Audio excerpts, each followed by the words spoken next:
if there is anything you compromise on in your spiritual life, make sure it's not your japa that you're compromising on.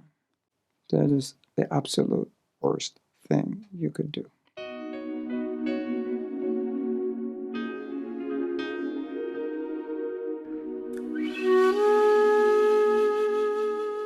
How can I say this, and why am I saying this?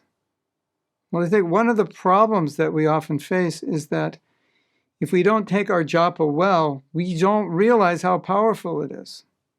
And then we start thinking, well, it's not doing that much. You know, I chant, I don't chant, I don't really feel much different. That's a sign that we're not chanting properly.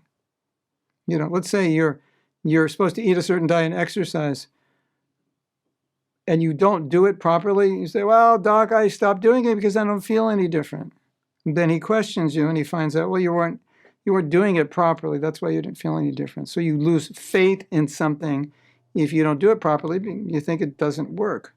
So a lot of times we can minimize our japa and not really put the effort into it because we think it's not really that powerful, it doesn't work that well.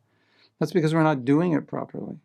But if you do it properly, you experience the power of it. And then you realize, I cannot minimize this. This is too important for my spiritual life.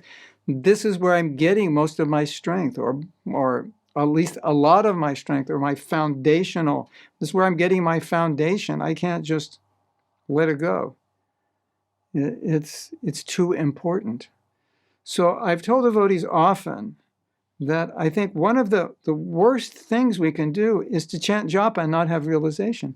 Because if we don't chant properly, we don't have realization, and then we don't think it's that important. But once you chant properly and you realize how important it is, then you will be thinking like what I just said. Never, ever, ever compromise the quality of your japa. Never minimize it. Never take it lightly. Never don't put energy into it. Never just chant to get your rounds done. Never, never, never do that. You will realize, you won't need me to tell you, you will realize that this is so important. It is so powerful.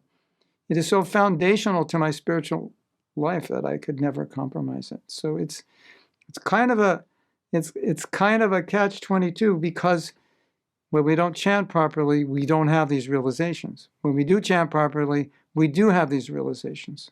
So all I can do is humbly suggest that it's extremely important to chant properly so you get these realizations, and these realizations motivate you to continue chanting properly and to improve your japa. And then if you do that, you will notice drastic, I will use the word drastic progress in your spiritual life. Hare Krishna.